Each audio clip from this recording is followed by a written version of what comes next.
Hello dosto, welcome to Science Village Academy. My name is Prathamesh Romde and in this lecture we are going to discuss homework exercise 2 and MCQ set 2. ठीक है दोस्तों, चलिए start करते हैं. Okay, the first question says determine the electric potential at a surface of a gold nucleus. The radius is given to you and the atomic number of gold is given to you, that is Z is equal to 79. Given charge on a proton 1.6 into 10 raised to minus 19 coulomb. Okay, अच्छा दोस्तों, आपको already पता है अगर मेरे पास एक point charge है, ठीक है, उसके ऊपर चार्ज से Q है, यहाँ से अगर मैं R डिस्टेंस जाता हूँ तो इस R डिस्टेंस पे इलेक्ट्रिक पोटेंशियल होता है K Q upon R, assuming that कि that charge Q is placed in a air. Okay, अच्छा, अगर इस पॉइंट चार्ज को मैं रिप्लेस करता हूँ एक मेटालिक स्फीयर से, ये मेटालिक स्फीयर हॉलो भी हो सकता है. अगर ये हॉलो है तो हम लोग उसको शेल बोलते हैं, आपको ये पता है. और ये सॉलिड भी हो सकता है. ओके, इम्पॉर्टेंट है कि वो मेटल का बना हुआ है. ठीक है, अगर ये एक मेटल का स्फीयर है हॉलो या सॉलिड और उसके ऊपर चार्ज Q है, which is uniformly distributed over the entire surface area of the sphere. ठीक है, तो इस स्फीयर के सेंटर से अगर मैं R डिस्टेंस पे जाऊँ तो इस पॉइंट पे जो इलेक्ट्रिक पोटेंशियल होगा वो भी कितना होगा दोस्तों, K Q upon R. Yes और नो दोस्तों, ये जो चार्ज Q है ये इस पूरे स्फीयर के सरफेस पे यूनिफॉर्मली डिस्ट्रीब्यूटेड अगर है तो ही आप बोल सकते हो कि मैं पॉइंट चार्ज को एक स्फीयर से रिप्लेस कर सकता हूँ, अदरवाइज ऐसा नहीं हो सकता. ओके, ये कंडीशन सेटिस्फाइड होना ज़रूरी है कि the sphere which is replacing your point charge should have the charge distributed uniformly on its entire surface area, तो ही दोनों के लिए जो फॉर्मूले होंगे वो सेम होंगे. ठीक है, अच्छा, तो अभी हम लोग को क्या दिया है, हम लोग को दिया एक गोल्ड न्यूक्लियस. ये है हम लोग का दोस्तों गोल्ड न्यूक्लियस. ठीक है, अभी गोल्ड न्यूक्लियस एक स्फेरिकल नेचर होगा, वो पॉइंट चार्ज नहीं है, वो एक स्फीयर है. यस और नो. अच्छा, अभी आप बता सकते हो कि गोल्ड न्यूक्लियस पे चार्ज कितना होता है दोस्तों. पहली बात तो न्यूक्लियस के अंदर होते क्या है, प्रोटॉन्स. ठीक है ना, जितने प्रोटॉन्स दोस्तों जितने प्रोटॉन्स उतने ही आपके स्फीयर के ऊपर चार्ज. तो मैं लिख सकता हूँ, देखिए, the charge on the gold nucleus Q is equal to charge on a proton मतलब एक प्रोटॉन के ऊपर जितना चार्ज है वो into number of protons. I hope आपको समझ में आ रहा है. अच्छा, एक प्रोटॉन के ऊपर चार्ज कितना रहता है, 1.6 into 10 raise to minus 19 coulomb, ये आपको पता है. ठीक है, अभी गोल्ड न्यूक्लियस के अंदर प्रोटॉन्स कितने हैं, नंबर ऑफ प्रोटॉन्स कितने हैं दोस्तों, नंबर ऑफ प्रोटॉन्स उतने हैं जितना उसका एटॉमिक नंबर है. एटॉमिक नंबर यहाँ पे आपको कितना दिया है, देखो Z इज इक्वल टू 79 दिया है, तो नंबर ऑफ प्रोटॉन्स कितने होंगे, 79. यस और नो. अगर आप ये मल्टीप्लाई करोगे तो आपको आंसर आ जाएगा Q मतलब the charge on a gold nucleus, ये आपको Q यहाँ पे आ जाएगा इन कूलम. ठीक है, कैलकुलेशन आप करो. ओके, अभी हम लोग को क्या पूछा है कि इसके सरफेस पे इलेक्ट्रिक पोटेंशियल भी कितना रहेगा, गोल्ड न्यूक्लियस के सरफेस पे इलेक्ट्रिक पोटेंशियल कितना रहेगा. तो चलो रेडियस मान लेते हैं गोल्ड न्यूक्लियस की, कैपिटल R. तो क्या मैं लिख सकता हूँ कि इसके ऊपर गोल्ड न्यूक्लियस के सरफेस के ऊपर जो चार्ज रहेगा वो रहेगा K Q upon capital R. अभी K आपको पता है 9 into 10⁻⁹. Radius of the gold nucleus आपको ऑलरेडी दिया है 6.6 इंटू 10⁻⁻15 मीटर. एंड Q, ये जो Q है that is charge on a gold nucleus, वो आपने यहाँ से निकाला है. ये सारे यहाँ पे सब्स्टिट्यूट करो और देखो आपको आंसर क्या आ रहा है. आई होप आपको ये क्वेश्चन क्लियर है. ओके, आगे बढ़ते हैं. ठीक, second question, electric field intensity at a point B due to a charge Q kept at a point A is 24 newton per coulomb. Okay, ठीक है दोस्तों, आगे बढ़ने से पहले ये जो मैंने सेंटेंस पढ़ा है अभी इसका मैं डायग्राम निकालता हूँ दोस्तों. डायग्राम से पिक्चर बहुत क्लियर होता है. अभी चार्ज कहाँ पे रखा है, पॉइंट A पे, तो ये पॉइंट A है दोस्तों, यहाँ पे मैंने रखा है चार्ज Q. ठीक है ना, electric field intensity eight point B. अच्छा, तो पॉइंट B है यहाँ पे, कहाँ पे होगा, यहाँ पे इलेक्ट्रिक फील्ड इंटेंसिटी कितनी दी है हम लोग को, it is 24 newton per coulomb. Okay okay, point B कहाँ पे रखा है? Okay, to a point charge Q. अच्छा, तो this is the diagram for the first sentence. And electric potential at point B. अच्छा, बी के ऊपर इलेक्ट्रिक पोटेंशियल कितना है? Due to the same charge, मतलब इसी चार्ज के वजह से, दूसरा कोई चार्ज नहीं है। कितना है दोस्तों? 12 जूल्स पर कूलम, या आप इसको 12 वोल्ट भी लिख सकते हो। अब ये पॉइंट बी और ए के बीच में जो डिस्टेंस है, इसको आप ए बी बोल सकते हो, या आपके फॉर्मूला के अकॉर्डिंग इसको आप आर भी बोल सकते हो। ठीक है, calculate the distance A B and also the magnitude of charge Q. दोस्तों बहुत ही आसान है। देखो, पॉइंट बी पे इलेक्ट्रिक फील्ड इंटेंसिटी दिया हुआ है due to a point charge. क्या आपको इसका फॉर्मूला पता है? Electric field intensity at a point due to a point charge. दोस्तों हम लोग ने 11th स्टैंडर्ड में पढ़ा है। वो कितना होता है दोस्तों? E is equal to K Q upon R square. Yes और no? K Q upon R square. अच्छा, अभी मुझे बताइए, पॉइंट बी पे चार्ज क्यू के वजह से इलेक्ट्रिक पोटेंशियल जो होगा उसका फॉर्मूला क्या होगा? वो भी आसान है दोस्तों, B is equal to K Q upon R. I hope आपको ये दोनों फॉर्मूले पता है। अभी हम लोग को E भी दिया है, V भी दिया है, और पूछा क्या है? R और Q। सिंपल है दोस्तों, डिवाइड कर दो। चलो मैं V को E से डिवाइड कर देता हूँ। अगर V को E से डिवाइड करोगे तो क्या आ जाएगा? K Q upon R into R square upon K Q. Okay, तो K Q will get cancel, R और आर स्क्वायर में से एक आर कैंसिल हो जाएगा। वी कितना बचेगा? क्या यहाँ पे बचेगा? यहाँ पे आर। वी कितना आपको? वी दिया है आपको 12। ओके, और ई कितना दिया आपको? ई दिया है आपको 24। ओके, सो ये हो जाएगा R is equal to 0.5 metres. I hope आपको समझ में आ रहा है। तो आर का वैल्यू आपको मिल गया। नेक्स्ट क्या दिया आपको? नेक्स्ट क्या पूछा? आपको magnitude of charge Q. Okay, तो दोस्तों आप वी का आसान फॉर्मूला यूज़ करो, के we is equal to K Q upon are. अभी आर आपको पता है, देखो, तो क्यू आप आराम से निकाल सकते हो। क्यू हो जाएगा वी आर अपॉन के। ठीक है, वी कितना दिया आपको? वी दिया आपको 12।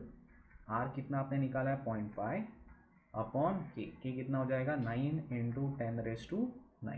आप ये सॉल्व करो, आपका जो आंसर है आपको मिल जाएगा, और उसका आंसर का जो यूनिट हो जाएगा वो हो जाएगा कूलम। ठीक है, आई होप दोस्तों आपको ये क्लियरली समझा है। मैं आगे बढ़ रहा हूँ। अगला क्वेश्चन क्या बोल रहा है? अगला क्वेश्चन बोल रहा है a charge of 24 microcoulomb is given to a hollow metallic sphere, okay, of radius 0.2 meter. Find the potential at the surface of the sphere. Okay दोस्तों, ये तो आपके लिए बहुत आसान है। V is equal to K Q upon capital R. दोस्तों मैं कैपिटल आर कब डालता हूँ, क्यों डालता हूँ? बाय द वे, आपको ये समझने के लिए कि यहाँ पे मैं जो डिस्टेंस ले रहा हूँ वो डिस्टेंस क्या है? It is a radius of the sphere. नहीं तो हम लोग फॉर्मूला में स्मॉल आर लेते हैं, ये आपको पता है। पर अगर ये मेरे पास मेटल का स्फीयर है, भले वो हॉलो हो या सॉलिड हो, अगर ये मेटल का स्फीयर है तो यहाँ से यहाँ तक का जो डिस्टेंस है वो मैं कैपिटल आर ले रहा हूँ, रेडियस है। और यहाँ पे जो इलेक्ट्रिक पोटेंशियल रहेगा वो के क्यू अपॉन कैपिटल आर रहेगा, ये आपको पता है। के की वैल्यू आपको पता है, क्यू की वैल्यू आपको दिया हुआ है 24 इंटू 10⁻⁶ कूलम, आर भी आपको दिया हुआ है। यस और नो? तो ये कैलकुलेट करके आपको फर्स्ट का आंसर आ जाएगा कि what is the electric potential at the surface of the sphere. अच्छा, अभी सेकंड क्या पूछा है? Find the electric potential at the distance of 0.1 centimetre from the centre of a sphere. 0.1 centimetre. Okay, अभी आप देखिए रेडियस ऑफ अ स्फीयर क्या है? 0.2 मीटर। अच्छा, आपको कहाँ आपको सेंटर ऑफ अ स्फीयर से कितना डिस्टेंस पे पूछा है इलेक्ट्रिक पोटेंशियल? स्मॉल आर बोलते हैं जिसको, 0.1 सेंटीमीटर। इसका क्लियर मतलब है दोस्तों कि ये जो पॉइंट है जहाँ पे आपको इलेक्ट्रिक पोटेंशियल निकालना है, ये जो पॉइंट है वो स्फीयर के अंदर है, स्फीयर के अंदर है। ठीक है, अभी दोस्तों आप ध्यान से देखिए, मैं आपको कुछ इंपॉर्टेंट चीज़ समझा रहा हूँ। हम लोग ने ये फॉर्मूला पढ़ा है दोस्तों, ई और वी के बीच में का जो रिलेशन था वो ये था दोस्तों, E cos theta is equal to minus D V by D R. Yes और no? E cos theta is equal to minus D V by D R. Okay, मैं थीटा को यहाँ पे ज़ीरो मान रहा हूँ, थीटा को ज़ीरो मान रहा हूँ। थीटा ज़ीरो का मीनिंग आपने अगर लेक्चर ठीक से देखा हो तो ये है दोस्तों कि आपका डिस्प्लेसमेंट, ये जो डी आर है आपका डिस्प्लेसमेंट, मतलब चार्ज का डिस्प्लेसमेंट इलेक्ट्रिक फील्ड के डायरेक्शन में ही हो रहा है, मतलब इलेक्ट्रिक फील्ड का डायरेक्शन ई बार और आपके चार्ज का डिस्प्लेसमेंट का डायरेक्शन डी आर बार अगर एक ही है तो उन दोनों के बीच में का जो एंगल है वो थीटा है और वो मैंने ज़ीरो लिया है। तो दोस्तों ये क्या हो जाएगा, E is equal to minus D V by D R. Okay ठीक है दोस्तों, हम लोग ने बहुत ही इम्पॉर्टेंट प्रॉपर्टी ऑलरेडी पढ़ी है कि अगर आपके पास एक मेटल का कंडक्टर है, उसका शेप साइज़ कुछ भी हो, अगर आपके पास एक मेटल का कंडक्टर है और उसके अगर आपने उसको अगर आपने चार्ज कर दिया तो वो पूरा का पूरा चार्ज मेटल के सरफेस पे स्प्रेड हो जाएगा, मेटल के सरफेस पे स्प्रेड हो जाएगा। वो यूनिफॉर्मली होगा कि नहीं, वो मेटल वो आपके शेप के ऊपर डिपेंड है, वो बाजू में छोड़ो। बट अगर आपने किसी भी मेटल पे चार्ज दिया, वो पूरा चार्ज मेटल के सरफेस पे स्प्रेड हो जाएगा, मेटल के अंदर चार्ज बिल्कुल भी जाने वाला नहीं है। अगर मेटल के अंदर कुछ भी चार्ज नहीं है तो मेटल के अंदर इलेक्ट्रिक फील्ड इंटेंसिटी E हमेशा हमेशा ज़ीरो होती है। तो जो मैं अभी स्टेटमेंट बोल रहा हूँ आप याद रखिए, the electric field intensity inside a charge metal conductor, inside a charge metallic conductor बोल सकते हो आप, इज़ ऑलवेज ज़ीरो। ठीक है, तो इस स्फीयर के अंदर जो इलेक्ट्रिक फील्ड इंटेंसिटी रहेगी E, वो कितनी रहेगी दोस्तों, ज़ीरो। यस और नो। सो मैं लिख सकता हूँ minus D V by D R. D R यहाँ पे गया, ये माइनस भी यहाँ पे गया बोल दो, तो डी वी कितना आ जाएगा, डी वी ज़ीरो। इसका मतलब है अगर मैं स्फीयर के अंदर इस पॉइंट से जहाँ पे इलेक्ट्रिक फील्ड इंटेंसिटी ज़ीरो है, इस पॉइंट पे अगर जाता हूँ डी आर डिस्प्लेसमेंट करके, तो इन दोनों पॉइंट के बीच में पोटेंशियल डिफरेंस डी वी कितना है, ज़ीरो है। अगर इन दो पॉइंट के बीच में पोटेंशियल डिफरेंस ज़ीरो है तो इन दो पॉइंट के ऊपर जो पोटेंशियल है वो सेम है। यस और नो। मतलब से यहाँ पे 10 वोल्ट है और यहाँ पे जाके भी पोटेंशियल कितना होगा, 10 वोल्ट, तो पोटेंशियल डिफरेंस कितना हो जाएगा दोस्तों, 0 वोल्ट। अगर दो पॉइंट के बीच में पोटेंशियल डिफरेंस 0 है मतलब वो दो सेम वो जो दो पॉइंट है वो सेम इलेक्ट्रिक पोटेंशियल पे है। इसका मतलब एक चार्ज मेटालिक स्फीयर के अंदर जो आपका इलेक्ट्रिक पोटेंशियल रहता है वो कांस्टेंट रहता है। ठीक है, एक चार्ज मेटालिक स्फीयर के अंदर इलेक्ट्रिक फील्ड इंटेंसिटी हमेशा ज़ीरो रहती है और एक चार्ज मेटालिक स्फीयर के अंदर इलेक्ट्रिक पोटेंशियल जो रहता है वो हमेशा कांस्टेंट रहता है। अभी वो कांस्टेंट मतलब कितना रहता है दोस्तों, इसका जवाब एकदम इजी है। वो कांस्टेंट मतलब आपके स्फीयर के सरफेस पे जितना इलेक्ट्रिक पोटेंशियल है उतना ही स्फीयर के अंदर through out the volume potential रहेगा। अभी आप ये कैलकुलेट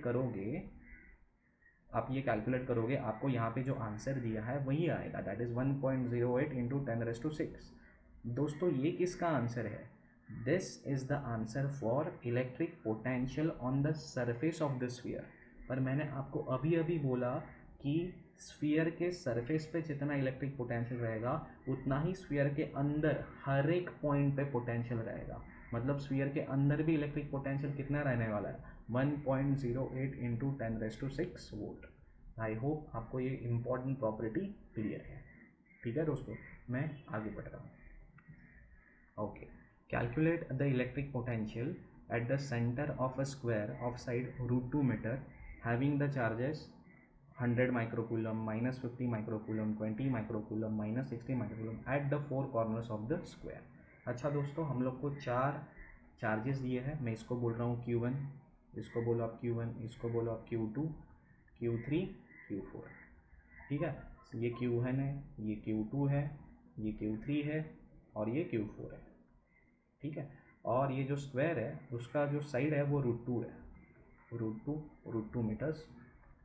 ठीक है, आपको पूछा है कि ये जो चार्जेस है Q1, Q2, Q3 and Q4, इन चारों के वजह से इस स्क्वायर के सेंटर पे इलेक्ट्रिक पोटेंशियल भी कितना होगा। ठीक है, Q1 के वजह से, तो दोस्तों इसका आंसर क्या है, हम लोग को पता है Q1 के वजह से सेंटर पे जो इलेक्ट्रिक पोटेंशियल होगा वो कितना होगा दोस्तों, V1। Q2 के वजह से होगा V2, Q3 के वजह से होगा V3 और Q4 के वजह से होगा V4। इन सारे इलेक्ट्रिक पोटेंशियल को अगर आप ऐड कर दो तो आपको क्या मिलेगा, the net electric potential at the centre of the square. और आपको पता है कि इलेक्ट्रिक पोटेंशियल एक स्केलर क्वांटिटी है, उनको ऐड करने के लिए आपको किसी भी डायरेक्शन के बारे में सोचने की ज़रूरत नहीं है। ठीक है, तो दोस्तों आप मुझे बताइए कि Q1 के वजह से सेंटर पे इलेक्ट्रिक पोटेंशियल कितना होगा। ओके, तो Q1 और सेंटर के बीच में का डिस्टेंस को R1 मान रहा हूँ। ओके, तो क्या मैं लिख सकता हूँ V1 is equal to K Q1 upon R1। वैसे ही V2 को मैं लिख सकता हूँ K Q2 upon R2 plus K Q3 upon R3 plus K Q4 upon R4। ठीक है, Q2 और V के बीच में का डिस्टेंस R2, Q3 और V के बीच में का डिस्टेंस R3 और Q4 और V के बीच में का डिस्टेंस, V के मतलब सेंटर के बीच में का डिस्टेंस आप बोल सकते हो R4। ठीक है, तो अभी R1 R2 R3 है कितना दोस्तों? बहुत आसान है। देखो ये साइड √2 है, ये साइड √2 है, तो अगर आप पाइथागोरस थ्योरम निकालोगे तो ये जो डायगोनल रहेगा यहाँ से लेके यहाँ तक वो कितना होगा? √2² प्लस √2² मतलब 2 + 2 मतलब 4, उसका स्क्वायर रूट मतलब यहाँ से लेके यहाँ तक का डिस्टेंस कितना है दोस्तों? 2। यहाँ से लेके यहाँ तक का डिस्टेंस अगर 2 है तो यहाँ से लेके यहाँ तक का डिस्टेंस कितना हो जाएगा दोस्तों? 1 मीटर। और अगर आप देखो तो R1 R2 R3 और R4 सारे कितने हैं दोस्तों? 1 मीटर, क्योंकि सारे इक्वल है। तो क्या मैं इसको इस फॉर्मूला को सिंप्लीफाई करके ऐसा लिख सकता हूँ कि R1 R2 R3 और R4 की जगह पे मैं R ही डाल रहा हूँ तो वो भी K के साथ कॉमन आ जाएगा, K upon R Q1 plus Q2 plus Q3 plus Q4। ठीक है, ओके। अभी K upon R into Q1 आपका कितना है? 100, Q2 कितना है? -50। ऐड करो दोस्तों, क्या हो जाएगा? 50, 50 प्लस 20 कितना हो जाएगा? 70, 70 प्लस -60 कितना हो जाएगा? 10। दोस्तों ये जो फॉर्मूला है KQ मतलब इलेक्ट्रिक पोटेंशियल का, आपको उसमें जब चार्ज डालते हो तो चार्ज के साइन के साथ डालना है। तो इन चार सबका एडिशन करने के बाद मेरा आंसर आ जाएगा 10 माइक्रो कूलम मतलब 10⁻⁻⁶। ओके, अच्छा अभी K कितना है? 9 × 10⁻⁹। R कितना है? R = R1 = R2 = R3 = R4 = 1 metre, तो डिवाइडेड बाय 1 मीटर, तो यहाँ पे वो नहीं लिख रहा हूँ, इंटू 10 × 10⁻⁻⁶। दोस्तों इसका आंसर क्या आ जाएगा? 9 × 10⁻⁴। यस और नो? ओके, हमने इलेक्ट्रिक पोटेंशियल निकाला है तो आंसर आएगा आपका वोल्ट में। दोस्तों बहुत ही आसान था। आई होप आपको ये समझ में आ गया है। दोस्तों मैं आगे जा रहा हूँ। The electric potential at 0.9 metre from the point charge is +50 volt. What is the magnitude and sign of the charge? Okay, हम लोग को पता है electric potential due to point charge is equal to KQ upon R। अभी हम लोग को V कितना दिया है? +50 volt is equal to KQ, हम लोग को पता नहीं Q क्या है, अपॉन R कितना दिया है? 0.9 मीटर। यस और नो? दोस्तों इलेक्ट्रिक पोटेंशियल अगर पॉजिटिव है तो आपका चार्ज है वो भी पॉजिटिव होगा, अगर इलेक्ट्रिक पोटेंशियल नेगेटिव होता तो आपका चार्ज भी नेगेटिव होता। मतलब हमको साइन ऑफ द चार्ज तो समझ में आ गया, वो कितना है? वो क्या होगा? प्लस। अभी हम लोग को Q निकालना है। Q तो बहुत आसान है, Q is equal to 0.9 × 50 divided by K। K क्या होगा? 9 × 10⁻⁹। ठीक है ना दोस्तों? आप ये सॉल्व करो, आपको आपका आंसर आ जाएगा, और आपका आंसर जो रहेगा वो प्लस साइन के साथ लिखना। ठीक है, क्योंकि आपको साइन भी स्पेसिफिकली पूछा है। ठीक है, आई होप आपको ये क्लियर है। मैं आगे जा रहा हूँ। ओके, 6 क्वेश्चन क्या पूछा? The electric field at a point due to a point charge is 20 newton per coulomb. Okay, अभी मेरे पास एक पॉइंट चार्ज है, मैं उसको मैं Q बोल रहा हूँ। उससे अगर मैं कुछ डिस्टेंस दूरी पे जाता हूँ तो इस पॉइंट पे R डिस्टेंस दूरी पे जाता हूँ तो इस पॉइंट पे मुझे क्या दिया है? इलेक्ट्रिक फील्ड दिया है, E दिया है। कितना है वो? 20 newton per coulomb. Okay, and electric potential at the point, अच्छा उसी सेम पॉइंट पे इलेक्ट्रिक पोटेंशियल मुझे कितना दिया है? 10 जूल्स पर कूलम। यस और नो? और आपको पूछा है calculate the distance of a point from the charge, मतलब आपको पूछा है R distance of a point from the charge and the magnitude of the charge. दोस्तों एग्जैक्टली सेम क्वेश्चन हम लोगों ने सॉल्व किया है। आपको पता है कि E is equal to KQ upon R² and V is equal to KQ upon R। Yes और नो? अगर आप इन दोनों को डिवाइड करोगे तो KQ और KQ निकल जाएगा, और डिवीजन करने के बाद आपको R आ जाएगा 0.5 मीटर। ठीक है, E आपको दिया है, V आपको दिया है। ठीक है, एग्जैक्टली सेम क्वेश्चन सॉल्व किया है, इसके लिए मैं एकदम स्टेप बाय स्टेप डिटेल में आपको ये क्वेश्चन नहीं समझा रहा हूँ। R आने के बाद आप R इस फॉर्मूला में डाल दो, V आपको पता है, R आपने ऑलरेडी निकाला है, K का वैल्यू पता है, Q आपको आ जाएगा। I hope this is really easy for you और आपको ये ठीक से समझ में आ जाए। द नेक्स्ट क्वेश्चन दोस्तों, अच्छा 2 point charges Q and minus 2Q, okay ठीक है, मैं डायग्राम निकाल रहा हूँ, ये Q है और ये क्या है minus 2Q, are kept D distance apart, are kept D distance apart, तो ये डी डिस्टेंस अपार्ट है, fine. Find the location of the point relative to the charge at which the potential due to the system of the charge is zero, okay दोस्तों ये positive charge है तो ये positive potential produce करेगा, ये negative charge है तो ये नेगेटिव पोटेंशियल प्रोड्यूस करेगा। चलो मैं मान लेता हूँ कि इस पॉइंट पे जो पॉइंट आपके Q से x डिस्टेंस पे है, कितने डिस्टेंस पे है x डिस्टेंस पे है, यहाँ पे इलेक्ट्रिक पोटेंशियल कितना है जीरो, मतलब इसने जितना किया है उतना ही इसने किया है, पर ये पॉजिटिव करेगा ये नेगेटिव करेगा और दोनों को ऐड करोगे तो इलेक्ट्रिक पोटेंशियल आपको ज़ीरो मिलेगा, ठीक है। तो ये डिस्टेंस कितना हो गया, ऑब्वियसली ये डिस्टेंस हो जाएगा d माइनस एक्स, ओके। चलो Q ने यहाँ पे इलेक्ट्रिक पोटेंशियल प्रोड्यूस किया है लेट अस से V1, ओके, माइनस Q ने यहाँ पे इलेक्ट्रिक पोटेंशियल प्रोड्यूस किया है लेट अस से V2, और इन दोनों को ऐड करने के बाद आंसर क्या आना चाहिए ज़ीरो, ठीक है। तो क्या मैं लिख सकता हूँ V1 is equal to minus V2, अच्छा V1 क्या लिखूँ मैं K Q1 upon R1, V2 क्या लिखोगे minus K Q2 upon R2, तो दोस्तों K और K कट गया, अच्छा Q1 कितना दिया आपको Q, R1 की जगह पे मैं क्या डालूँ, इस पॉइंट से आपके Q का डिस्टेंस क्या है x, ठीक है, माइनस साइन तो रहेगा दोस्तों, Q2 कितना डालूँ माइनस 2Q, तो ये माइनस 2Q और ये माइनस साइन जाके प्लस हो जाएगा, नेक्स्ट स्टेप में करते हैं। R2 कितना हो जाएगा दोस्तों, R2 हो जाएगा D माइनस एक्स, ठीक है, ओके। अभी तो आपके लिए बहुत आसान हो गया दोस्तों, सिर्फ क्रॉस मल्टीप्लाई करना है आपको, तो क्रॉस मल्टीप्लाई करोगे तो क्या हो जाएगा Q into D into X is equal to, ये माइनस माइनस प्लस और यहाँ पे आ जाएगा 2Q इंटू एक्स, यस और नो, ओके। तो दोस्तों ये Q और ये Q कैंसिल हो जाएगा, कैंसिल होने के बाद आपको मिला यहाँ पे d minus X is equal to 2x, अब ये x वहाँ पे चला गया, ये x वहाँ पे चला गया, तो ये क्या हो जाएगा d is equal to 3x, तो यहाँ पे x आ जाएगा d/3। आई होप आपको ये समझ में आ गया है। तो अगर यहाँ से आप d/3 डिस्टेंस पे जाओगे तो यहाँ पे इलेक्ट्रिक पोटेंशियल आपको ज़ीरो मिलेगा। से फॉर एग्जांपल ये d आपको 9 मीटर है तो d/3 क्या हो जाएगा 3 मीटर, तो यहाँ से अगर आप 3 मीटर जाओगे, Q से अगर आप 3 मीटर जाओगे तो आपको जो इलेक्ट्रिक पोटेंशियल मिलेगा वो कितना मिलेगा ज़ीरो मिलेगा, ठीक है दोस्तों। इसी टाइप का क्वेश्चन हम लोग ने क्लासरूम एक्सरसाइज में भी सॉल्व किया है, वहाँ पे मैंने आपको बताया था कि इस टाइप के क्वेश्चन में और एक पॉइंट रहता है जहाँ पे आपका जो इलेक्ट्रिक पोटेंशियल रहता है वो ज़ीरो रहता है, वो कौन से पॉइंट, वो पॉइंट कहाँ पे रहता है, obviously that point will be on the line joining the two charges, but it will be on that side of the charge which is lower in magnitude. अभी Q और माइनस 2Q में magnitude किसका कम है दोस्तों, Q का, sign मत देखो, magnitude किसका कम है Q का, तो Q के साइड में और एक पॉइंट रहेगा जहाँ पे इलेक्ट्रिक पोटेंशियल दोस्तों कितना रहेगा ज़ीरो, ठीक है। तो अभी आप सोचोगे तो दोस्तों ये डिस्टेंस हो गया x, इस पॉइंट से Q का डिस्टेंस हो गया x, और इस पॉइंट से -2 का डिस्टेंस हो जाएगा d प्लस एक्स, बस इतना ही चेंजेस हो गए, बाकी पूरा सेम रहेगा। चलो मैं यहाँ पे आपको थोड़े स्टेप सॉल्व करके बताता हूँ।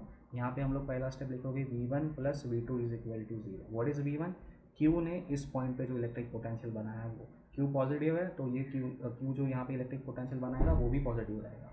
व्हाट इज़ V2, -2Q ने इस पॉइंट पे जो इलेक्ट्रिक पोटेंशियल बनाया है वो, और -2Q इस पॉइंट पे जो पोटेंशियल बनाएगा वो नेगेटिव रहेगा, और दोनों को ऐड करने के बाद आपको आंसर ज़ीरो आएगा। सो V1 is equal to -V2, अच्छा V1 क्या होगा दोस्तों K Q1 upon R1, V2 क्या होगा minus K Q2 upon R2, K cut गया, अच्छा सो Q1 की जगह पे मैं डाल रहा हूँ Q क्योंकि वही है, और R1 की जगह पे मैं डाल रहा हूँ x is equal to minus Q2 की जगह पे डाल रहा हूँ मैं 2Q, और R2 की जगह पे संभल के आपको डालना है d प्लस एक्स, ठीक है। तो दोस्तों ये माइनस माइनस कैंसिल हो जाएगा, ये Q कैंसिल हो जाएगा, आपको यहाँ से करना है आप यहाँ पे भी करो, और आप x सॉल्व करोगे तो आपको आ जाएगा x is equal to d। तो अगर आप यहाँ से इस चार्ज छोटे से चार्ज से अगर d डिस्टेंस पे जाओगे to the left hand side तो वहाँ पे आपको इलेक्ट्रिक पोटेंशियल ज़ीरो मिलेगा, यस और नो। आई होप आपको दोनों दोनों आंसर्स कैसे आए आपको समझ में आ गया है। मैं आगे जा रहा हूँ दोस्तों। ओके, तो let us start with the MCQ set 2. Okay, 8 equally charged drops are combined to form a big drop.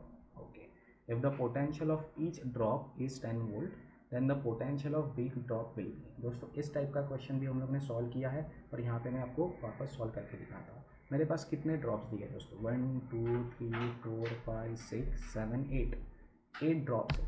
Okay, 8 drops में से these are identical in nature. 8 drop में से अगर मैं कौन सा भी एक ड्रॉप लेता हूँ से फॉर ये ड्रॉप, तो वहाँ पे इलेक्ट्रिक पोटेंशियल, उसके सरफेस पे इलेक्ट्रिक पोटेंशियल कितना दिया है, मैं V1 बोल रहा हूँ उसको, आपको दिया है 10 वोल्ट। ओके, अभी मैंने क्या किया, इन 8 ड्रॉप्स को कंबाइन किया और उसका एक बड़ा ड्रॉप बनाया और आपको पूछा है कि इस बड़े ड्रॉप के सरफेस पे, जिसको मैं बोल रहा हूँ V2, इलेक्ट्रिक पोटेंशियल कितना रहेगा। ठीक है दोस्तों, ऐसे टाइप के क्वेश्चन में आपको 2 चीज़ें याद रखनी है। देखो, अभी ये जो 8 ड्रॉप्स है, हर एक ड्रॉप के पास कुछ ना कुछ तो वॉल्यूम रहेगा।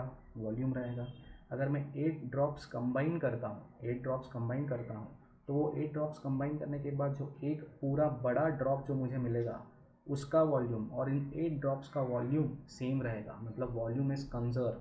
तो क्या मैं लिख सकता हूँ, ध्यान दीजिए यहाँ पे 8 into V1, don't get confuse between this, ये इलेक्ट्रिक पोटेंशियल का V है और ये वॉल्यूम का V है। ठीक है, V1 क्या है, एक छोटे से ड्रॉप का वॉल्यूम, इंटू 8 क्या होगा, पूरे सारे 8 ड्रॉप्स का volume, is equal to V2। V2 क्या हो जाएगा दोस्तों, इस एक बड़े ड्रॉप का वॉल्यूम V2।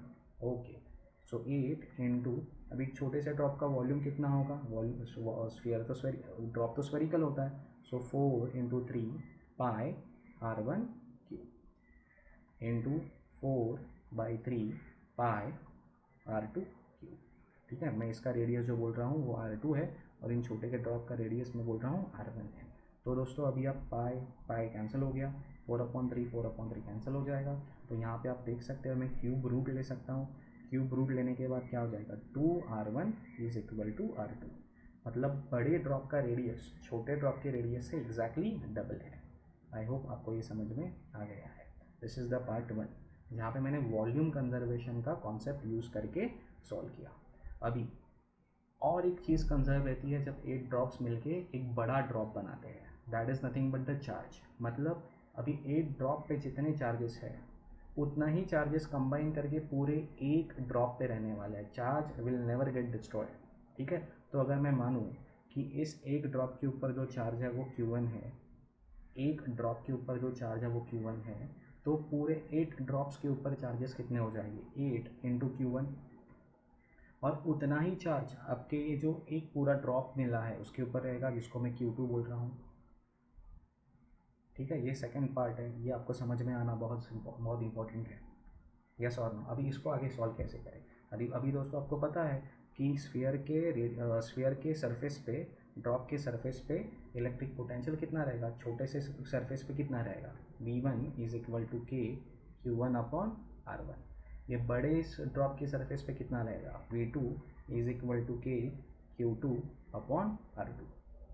यस और नो। ठीक है, तो दोस्तों यहाँ पे जो Q1 है वो Q1 को मैं रिप्लेस कर यहाँ पे देखिए, इस Q1 को मैं रिप्लेस कर सकता हूँ 8 into V1 into R1 divided by K। सही बात। ये जो Q2 है दोस्तों, जो charge on the bigger sphere है, उसको मैं रिप्लेस कर सकता हूँ V2 into R2 divided by K। Okay, ये K और ये K कैंसिल हो जाएगा। ठीक है, तो मैं लिख सकता हूँ 8 इंटू V1, और यहाँ पे मैं R1 को ऐसे ही छोड़ रहा हूँ, into R1 is equal to V2 into R2 के जगह पे मैं लिख सकता हूँ 2R1, जो हम लोग ने निकाला है। हम लोग को ना छोटे स्फीयर का, छोटे ड्रॉप का रेडियस दिया है, ना बड़े स्फीयर का, और ज़रूरत भी नहीं है। देखो R1 कैंसिल हो जाएगा, फिर बचा क्या, मैं यहाँ पे सॉल्व कर रहा हूँ, बचा क्या, 8V1 is equal to 2 into V2। ठीक है, तो मैं लिख सकता हूँ 4V1 is equal to V2, और V2 that is the electric potential on the surface of a bigger sphere और bigger drop is equal to 4 into V1, और V1 आपको दिया है दैट इज 10, तो आपका आंसर आ जाएगा 40 volt. That is option number A. I hope आपको ये समझ में आ गया है। ठीक है दोस्तों, मैं नेक्स्ट क्वेश्चन पे बढ़ रहा हूँ। Okay, there is a 10 unit of charge at the centre of a circle. Okay, अभी यहाँ पे मैं सर्कल ड्रॉ कर रहा हूँ, ये सर्कल है। अच्छा, सेंटर ऑफ अ सर्कल पे 10 यूनिट चार्ज है। ओके ओके, सर्कल और ऑफ रेडियस 1 मीटर। ओके, ये जो रेडियस है हम लोग को दिया है 1 metre. The work done in moving a 1 unit charge once around the circle. Okay, तो यहाँ पे एक मेरे पास चार्ज है, मैं उसको क्यू बोल रहा हूँ, वो कितना है 1 यूनिट। ठीक है, और ये जो चार्ज है जो सेंटर पे है वो कितना है, मैं बोल रहा हूँ उसको कैपिटल क्यू, वो कितना है 10 यूनिट। तो इस चार्ज को मैं पूरा घुमा के पूरे सर्कमफरेंस के अलॉन्ग उसको घुमा के वहाँ पे वापस यहाँ पे लाया, तो मैंने कितना वर्क किया दोस्तों। मैं इस पॉइंट को बोल रहा हूँ ए, ठीक है, और यहाँ पे मैंने जो फाइनल पॉइंट होगा वो भी होगा ए, क्योंकि आपने ए से स्टार्ट किया और वापस ए पे आके ख़त्म हो गए।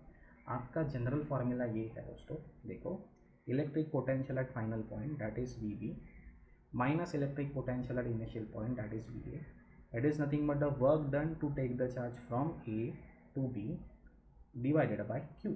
ठीक है ना, हम लोग अज्यूम करते हैं कि this is the work done by the external force. ये एक्सटर्नल लिखने की ज़रूरत नहीं है, अगर ये एक्सटर्नल है तो यहाँ पे प्लस होगा, अगर यहाँ पे इलेक्ट्रिक है तो यहाँ पे माइनस होगा। इतना बेसिक आई होप आपको अभी आता रहेगा। ठीक है, पर यहाँ पे अगर देखो मैं ए से निकला और ए तक ही आया, तो फाइनल और इनिशियल पॉइंट दोनों सेम है दोस्तों। मतलब यहाँ पे मैं लिख सकता हूँ V A minus V A is equal to W by Q. ठीक है ना, ये ए बी और एक्सटर्नल में यहाँ पे लिखना नहीं हो, इट इज़ अंडरस्टूड कि आपको ये समझ में आ गया है। अभी भी ये क्या हो जाएगा, ज़ीरो, ज़ीरो इंटू क्यू कितना हो जाएगा, ज़ीरो। यस और नो, सो वर्क डन कितना हो जाएगा, ज़ीरो। तो दोस्तों ए से ए लाने में आपको वर्क डन कितना हो गया, ज़ीरो। ठीक है, इसमें मैं और एक पॉइंट ऐड करना चाहूँगा। देखो यहाँ पे इलेक्ट्रिक पोटेंशियल, पॉइंट ए पे इलेक्ट्रिक पोटेंशियल कितना है, ए पे V A is equal to K Q upon R. Yes और नो दोस्तों, कैपिटल क्यू, क्योंकि जो इलेक्ट्रिक पोटेंशियल प्रोड्यूस कर रहा है वो चार्ज लेते हैं, आपको ये पता होगा। ठीक है, अभी सपोज मैंने चार्ज क्यू को, इस चार्ज क्यू को यहाँ से यहाँ तक लाया, यहाँ से यहाँ तक लाया, तो यहाँ से यहाँ तक लाने के लिए मुझे कितना वो करना पड़ा। ठीक है, यहाँ पे इलेक्ट्रिक पोटेंशियल कितना है दोस्तों, अगर आप सोचोगे तो यहाँ पे भी इलेक्ट्रिक पोटेंशियल सेम ही है दोस्तों, दैट इज़ के क्यू अपॉन आर।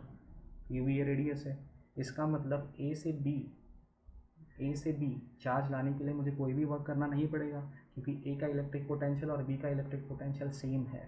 दोस्तों अगर आप दो पॉइंट, एक पॉइंट ए से और पॉइंट बी तक कोई भी चार्ज ला रहे हो, और पॉइंट ए और पॉइंट बी के बीच में अगर कोई पोटेंशियल डिफरेंस नहीं है, मतलब पॉइंट ए और पॉइंट बी दोनों सेम पोटेंशियल पे है, तो चार्ज ए को मतलब चार्ज को पॉइंट ए से पॉइंट बी तक लाने के लिए कुछ भी वर्क करना नहीं पड़ेगा।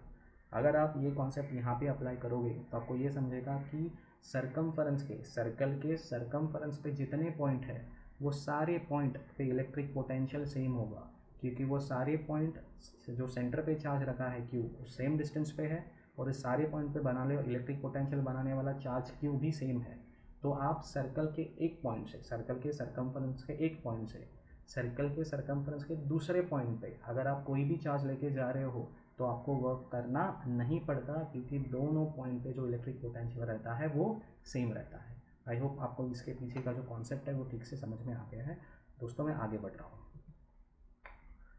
To concentric sphere of radii R and R have similar charges with similar charges, मतलब उनका साइन सेम है, with equal surface charge density. Surface charge density sigma दोस्तों, सिग्मा को याद होगा।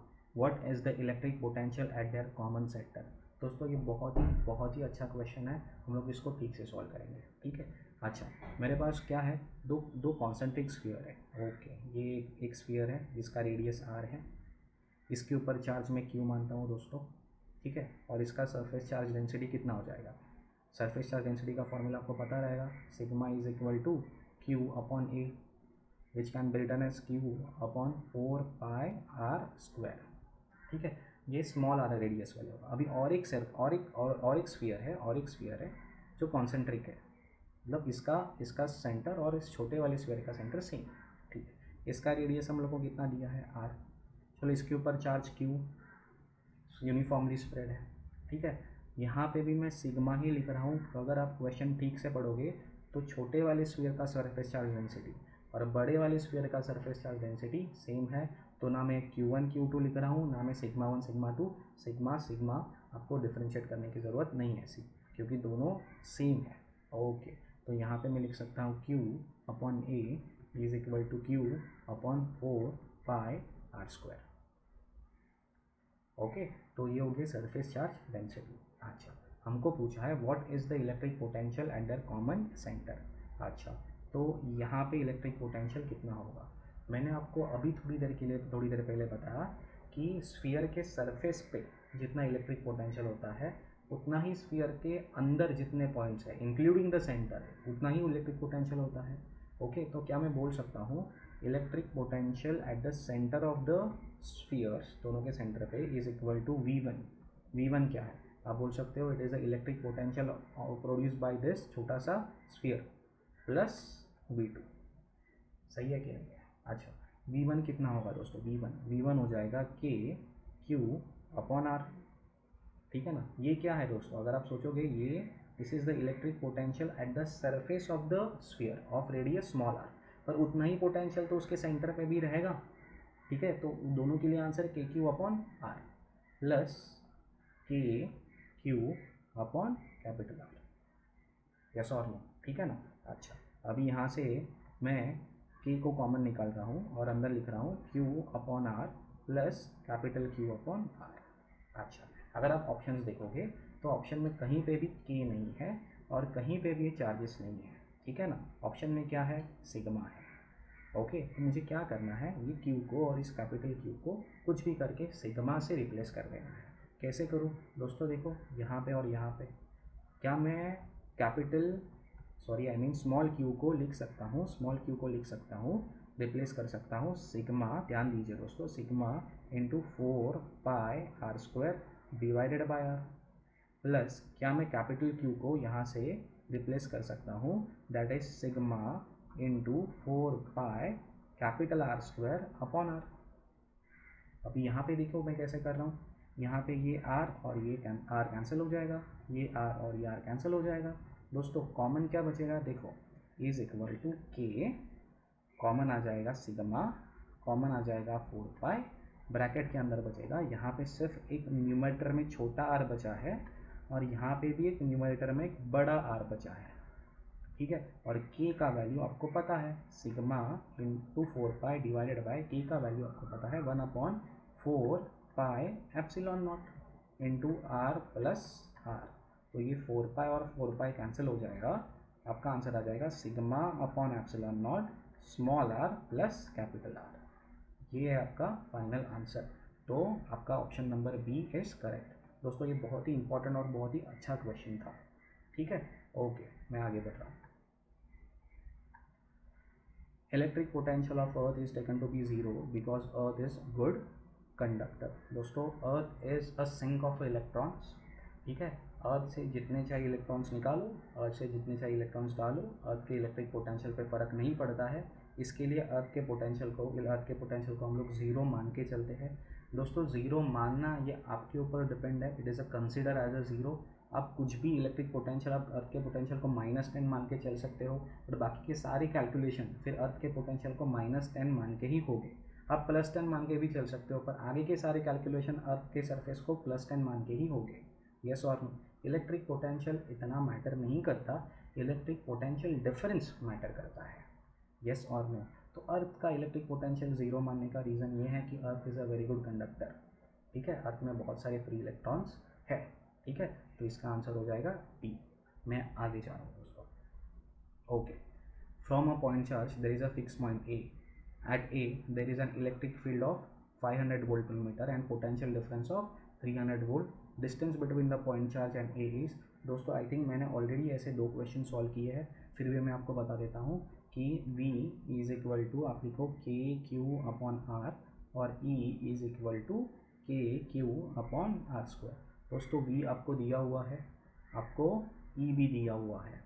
यस और नो, V और E दोनों ही दिया हुआ है। आप पहले R निकाल सकते हैं, फिर R निकालने के बाद आप चार्ज Q भी निकाल सकते हैं। ठीक है, ये आपको मैं समझा रहा नहीं है, इट्स रियली सिंपल। ओके, आप ये खुद ट्राई करो और देखिए आंसर आपका क्या आ रहा है। क्वेश्चन नंबर 6, क्वेश्चन नंबर 6 का जैसे भी हम लोग ने ऑलरेडी एक सॉल्व किया है, तो ये भी मैं आपके लिए सॉल्व नहीं कर रहा हूँ, ये आपको खुद सॉल्व करना है। इट्स रियली ईजी, सिर्फ मैं आपको बता रहा हूँ कि कैसे करना है। हम लोग को 4 चार्जेस दिए हैं, वो चारों चार्जेस आपके स्क्वायर के कॉर्नर पे रखे हैं और आपको पूछा है स्क्वायर के सेंटर पे इलेक्ट्रिक पोटेंशियल कितना रहेगा। तो आप इसको Q1 मान सकते हो, इसको Q2, इसको Q3, इसको Q4। तो आपका V क्या हो जाएगा दोस्तों, V1 plus V2 plus V3 plus V4। अच्छा, अभी मैं डायरेक्टली एक स्टेप ओमिट करके लिख रहा हूँ। देखते कितने लोगों को समझ रहा है। क्या मैं इसे लिख सकता हूँ कि Q1 upon R1 plus Q2 upon R2 plus Q3 upon R3 plus Q4 upon R4, yes और no. R1 R2 R3 R4 is equal to R होगा, √2 है, R कितना होगा 1 मीटर। तो यहाँ पे आप simply K is equal to Q1 plus Q2 plus Q3 plus Q4। जिन्होंने ध्यान दिया है पिछले न्यूमेरिकल में, उनको ये न्यूमेरिकल आराम से समझ में आएगा और वो सही आंसर भी निकाल सकते हैं। ठीक है दोस्तों, मैं आगे बढ़ रहा हूँ। Okay, the uniform electric field having a magnitude of E naught and the direction along x axis exist. Okay, if a potential V is 0 at x is equal to 0, then its value at x is equal to plus x will be. Okay दोस्तों, ठीक है। तो दोस्तों यहाँ पे suppose ये x axis है, ये y एक्सिस है, यहाँ पे लिखा है uniform electric field, uniform electric field having a magnitude of E nought and direction along x axis. तो ये है मेरा यूनिफॉर्म इलेक्ट्रिक फील्ड, फाइन। इसका वैल्यू कितना है दोस्तों, E is equal to E nought, and आप देख सकते हो it is pointing towards the positive direction of x axis, मतलब आई कैप की तरफ उसका डायरेक्शन है। अच्छा, at if the potential V is 0 at x is equal to 0, तो यहाँ पे x इज इक्वल टू 0 है, चलो मैं इसको A बोलता हूँ। तो VA कितना दिया आपको, VA कितना दिया है 0। Okay, then its value at x is equal to plus X. तो अगर मैं प्लस एक्स मतलब अगर मैं पॉजिटिव डायरेक्शन में जाऊँ, कितना जाऊँ, x डिस्टेंस जाऊँ, तो यहाँ पे इलेक्ट्रिक पोटेंशियल VB पे कितना होगा, ये हम लोग को पूछा है। ठीक है, ओके दोस्तों, हम लोग ने इम्पॉर्टेंट फॉर्मूला पढ़ा था, E cos theta is equal to minus DV upon DR, yes और नो। ठीक है, अगर आप यहाँ पे ठीक से देखो तो आपका जो डिस्प्लेसमेंट है A टू B और आपका जो इलेक्ट्रिक फील्ड है, ये दोनों एक ही डायरेक्शन में है, मतलब थीटा कितना हो जाएगा दोस्तों 0। अगर थीटा 0 है तो ये क्या हो जाएगा, A is equal to minus DV by DR। I hope आपको समझ रहा है। अगर आपका इलेक्ट्रिक फील्ड यूनिफॉर्म है, अगर आपका इलेक्ट्रिक फील्ड यूनिफॉर्म है तो ही मैं लिख सकता हूँ E is equal to minus delta V upon delta R, yes और नो। अच्छा, अभी आपका इलेक्ट्रिक फील्ड कितना है, आपका इलेक्ट्रिक फील्ड है E नॉट, आपको दिया हुआ है माइनस डेल्टा V। आपका डिस्प्लेसमेंट कितना हुआ दोस्तों, डिस्प्लेसमेंट हो गया x प्लस एक्स, ये भी आपको दिया हुआ है। तो क्या मैं लिख सकता हूँ, potential difference is equal to minus E nought X. अब ये पोटेंशियल डिफरेंस है क्या, electric potential at point B minus electric potential at point A is equal to minus E nought X. Okay, point B पे electric potential हम लोग को निकालना है, पॉइंट A पे इलेक्ट्रिक पोटेंशियल हम लोग को दिया हुआ है 0 इज, तो VB कितना हो जाएगा, VB हो जाएगा माइनस E नॉट एक्स। तो दोस्तों आपका ये आंसर है कि यहाँ पे eight a distance x from the origin electric potential हो जाएगा माइनस E नॉट एक्स। और आपको पता है कि माइनस साइन क्यों हुआ है, देखो ध्यान दीजिए, यहाँ पे इलेक्ट्रिक पोटेंशियल 0 है। अगर यहाँ से आप इलेक्ट्रिक फील्ड के डायरेक्शन में आगे बढ़ते हो, तो आपको पता है इलेक्ट्रिक पोटेंशियल घटता है, तो यहाँ पे जो पोटेंशियल होगा वो निगेटिव ही होगा, इसके लिए यहाँ पे माइनस साइन आया है। आई होप आपको समझ में आया है। ये दो ऑप्शन तो स्ट्रेट फॉरवर्ड कैंसिल हो जाते हैं, तो इन दोनों में से कौन सा ऑप्शन करेक्ट है, तो दोस्तों ये। आई होप आपको ये समझ में आ गया है। Okay, electric potential at the surface of N atomic nucleus of radius. अच्छा दोस्तों, ये भी इस क्वेश्चन को हम लोग ने किया है, इस टाइप के क्वेश्चन को। तो ये एक ये न्यूक्लियस है, इसका एटॉमिक नंबर आपको दिया है 50, ठीक है ना। इस न्यूक्लियस के स्फीयर पे आपको पूछा है इलेक्ट्रिक पोटेंशियल कितना रहेगा, तो आपको फॉर्मूला पता है, V is equal to KQ upon R, yes और नो। दोस्तों Q कितना रहेगा, Q रहेगा number of proton, charge on a proton, वो रहता है E का वैल्यू आपको पता है 1.6 into 10⁻⁻⁹ into number of protons कितने रहेंगे दोस्तों, Z डिवाइडेड बाय R, दोस्तों चारों का वैल्यू आपको पता है, के का वैल्यू आपको पता है, आर आपको रेडियस क्वेश्चन में दिया है, ई का वैल्यू आपको पता है, जेड भी आपको क्वेश्चन में दिया है, तो आपको वी मिल जाएगा। आई होप आपको ये समझ में आ गया है। Hollow metal sphere of radius 5 cm is charged such that the potential on the surface is 10 volt. Okay, हम लोग को कैपिटल आर रेडियस दिया है 5 सेंटीमीटर, हम लोग को पोटेंशियल ऑन द सरफेस दिया है 10 volt. The potential at a distance of 2 centimetre from the centre of a sphere. दोस्तों देखिए, आपका स्फीयर है जिसका रेडियस 5 सेंटीमीटर है, आपको पूछा है potential at 2 centimetre from the centre of a sphere, मतलब ये जो पॉइंट है वो क्लियरली आपके स्फीयर के अंदर है। अगर स्फीयर के अंदर है इसका मतलब स्फीयर के सरफेस पे जो इलेक्ट्रिक पोटेंशियल रहेगा उतना ही इलेक्ट्रिक पोटेंशियल इस पॉइंट पर रहेगा। तो स्फीयर के सेंटर पे कितना रहेगा पोटेंशियल, के, यहाँ पे V is equal to K Q upon are. इस फॉर्मूला से हम लोग निकालते हैं, आई होप आपको समझ में आ रहा है। पर यहाँ के क्यू अपॉन आर इस फॉर्मूला से आपको निकालते हैं। तो स्फीयर के सरफेस पे इलेक्ट्रिक पोटेंशियल आपको यहाँ पे दिया हुआ है 10 वोल्ट, तो उसके अंदर भी स्फीयर के अंदर भी इलेक्ट्रिक पोटेंशियल रहेगा 10 वोल्ट। यस और नो। अगर आपको इलेक्ट्रिक पोटेंशियल ना देके चार्ज दिया होता तो आपको चार्ज को सब्स्टिट्यूट करके इस फॉर्मूला से वी निकालना पड़ता और जो भी आता वही आपका आंसर रहता। ठीक है, ओके दोस्तों, आई होप आपको समझा। मैं आगे बढ़ रहा हूँ। When a charge of 3 coulomb is placed in a uniform electric field, it experiences a force of 100 Newton. Experiences a force of 3000 Newton. Okay दोस्तों, आपको पता है जब मैं चार्ज Q को इलेक्ट्रिक फील्ड E में रखता हूँ तो उसके ऊपर लगने वाला जो फोर्स रहता है वो मैं इस फॉर्मूला से निकालता हूँ, F is equal to E Q. ये हम लोगों ने 11th स्टैंडर्ड में पढ़ा है। चार्ज Q को अगर आप इलेक्ट्रिक फील्ड E में रखते हो तो उस जो इलेक्ट्रिक फील्ड उस चार्ज Q पे जो फोर्स लगाता है that is equal to F is equal to E Q. ठीक है, तो हम लोग को F दिया हुआ है, ये F दिया हुआ है जो मैं सर्कल कर रहा हूँ, Q दिया हुआ है, तो आप E यहाँ से निकाल सकते हैं। ओके ठीक है। With the field the potential difference between the 2 points separated by a distance of 1 centimetre is. अच्छा, तो दोस्तों ये एक यूनिफॉर्म इलेक्ट्रिक फील्ड है, ठीक है। अच्छा, तो इसका इलेक्ट्रिक फील्ड ई मैं मान रहा हूँ। अभी ये मैं यहाँ से यहाँ गया, कितना गया 1 सेंटीमीटर गया, ठीक है ना। चलो मान के चलो इलेक्ट्रिक फील्ड के डायरेक्शन में गया, इलेक्ट्रिक फील्ड के डायरेक्शन में गया मतलब पोटेंशियल डिफरेंस क्या हो जाएगा दोस्तों, निगेटिव मिलेगा, क्योंकि पोटेंशियल डिफरेंस प्लस पोटेंशियल कम होता है इलेक्ट्रिक फील्ड के डायरेक्शन में, ये हम लोग ने बहुत बार पढ़ा है। तो उन लोगों ने सिंपली पूछा है कि इन दो पॉइंट के बीच में का इलेक्ट्रिक पोटेंशियल डिफरेंस कितना होगा। दोस्तों ई और वी के बीच में का रिलेशन क्या है, ई और वी के बीच में का रिलेशन है E cos theta is equal to minus D V upon D R.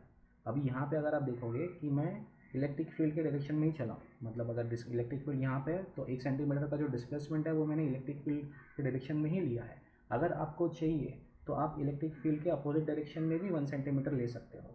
अगर इलेक्ट्रिक फील्ड के अपोजिट डायरेक्शन में आप 1 सेंटीमीटर लोगे तो theta that is the angle between the displacement and electric field 180 degree हो जाएगा। यहाँ पे थीटा कितना हो जाएगा 0 डिग्री, ठीक है ना। ये मैटर नहीं करता है, फाइनल आंसर आपको सिर्फ मैग्नीट्यूड में ही देना है, पर मैं आपको समझा रहा हूँ कि थीटा का वैल्यू कैसे चेंज हुआ। तो मैं मान रहा हूँ कि मैं इलेक्ट्रिक फील्ड के डायरेक्शन में चला तो थीटा हो जाएगा 0, तो ई हो जाएगा minus D V upon D R. अगर ये इलेक्ट्रिक फील्ड है अगर ये इलेक्ट्रिक फील्ड यूनिफॉर्म है तो मैं इसको लिख सकता हूँ E is equal to minus delta V upon delta R. Yes और नो। तो मैं यहाँ पे लिख सकता हूँ delta V is equal to minus E delta R, ठीक है। अभी ई को मैं लिख सकता हूँ ये ऊपर वाले फॉर्मूला से F by Q into displacement. अच्छा, माइनस एफ कितना है, फोर्स कितना है 3000, चार्ज कितना है दोस्तों 3 कूलम, इंटू डिस्प्लेसमेंट कितना हुआ है 1 सेंटीमीटर मतलब 10⁻⁻²। इसको आप सॉल्व करोगे तो आपका आंसर क्या आएगा दोस्तों 8000 हो जाएगा। आपका आंसर आ जाएगा -10 वोल्ट। मतलब इन दो पॉइंट के बीच में का जो पोटेंशियल डिफरेंस है वो 10 वोल्ट है। माइनस साइन क्या बता रहा है कि since you are moving in the direction of electric field potential difference घटा, दैट्स इट। तो आपका आंसर आ जाएगा 10 वोल्ट। आई होप आपको समझ में आ रहा है। अगर आप वही theta is equal to 180 degree करते थे तो आपको यहाँ पे माइनस साइन नहीं आता था, प्लस साइन आता था, ठीक है। एकदम इंपॉर्टेंट एंड सिंपल क्वेश्चन था दोस्तों। मैं आगे बढ़ रहा हूँ। The potential at a point due to a positive charge of 100 microcoulomb at a distance of 9 metre. दोस्तों ये बहुत ही आसान है। V is equal to K Q upon R. K का वैल्यू आपको पता है 9 × 10⁻⁹, क्यू का वैल्यू आपको दिया है 100 माइक्रो कूलम, मतलब 10⁻⁻4 कूलम। आई होप आपको ये समझ में आ रहा है। और डिस्टेंस कितना दिया है 9, तो ये 9 कट गया और आपका आंसर फाइनली क्या आ जाएगा, फाइनली जाएगा 10⁵ वोल्ट। तो C will be your final answer. It was really easy. Okay, 2 charges -10 coulomb and +10 coulomb are placed 10 centimetre apart. The potential at the centre of the line joining the 2 charges is. दोस्तों इसको आपको solve करने का भी ज़रूरत नहीं है। ये -10 कूलम का चार्ज है, ये +10 कूलम का चार्ज है, ठीक है। सेंटर पे पोटेंशियल, ये जितना पोटेंशियल प्रोड्यूस करेगा माइनस में, उतना ही ये पोटेंशियल प्रोड्यूस करेगा प्लस में, क्योंकि ये डिस्टेंस सेम है और ये चार्ज का मैग्नीट्यूड भी तो सेम है दोस्तों। तो यहाँ पे जो इलेक्ट्रिक पोटेंशियल बनेगा वो कितना बनेगा, 0। ज़्यादा कुछ सॉल्व करने की और सोचने की भी ज़रूरत नहीं है। आई होप आपको ये क्लियर है, ठीक है। आगे बढ़ रहा हूँ, लास्ट क्वेश्चन दोस्तों। ये क्वेश्चन हम लोग ने ऑलरेडी किया हुआ है। Electric field at a point due to a point charge आपको दिया है कितना, electric field E is equal to 20 newton per coulomb and electric potential at that point, at the same point V is equal to 10 joules per coulomb, that is 10 volt. The magnitude of the charges, पहले आप E is equal to K Q upon R square और V is equal to K Q upon are, इन दो formula को use करके आप पहले R निकालोगे, फिर इस R को V is equal to K Q upon are इस फार्मूला में डाल के आप Q निकालोगे, ठीक है दोस्तों। ये हम लोग ने किया है, ये क्वेश्चन बहुत बार रिपीट हुआ है। आई होप आपको ये समझ में आ गया है।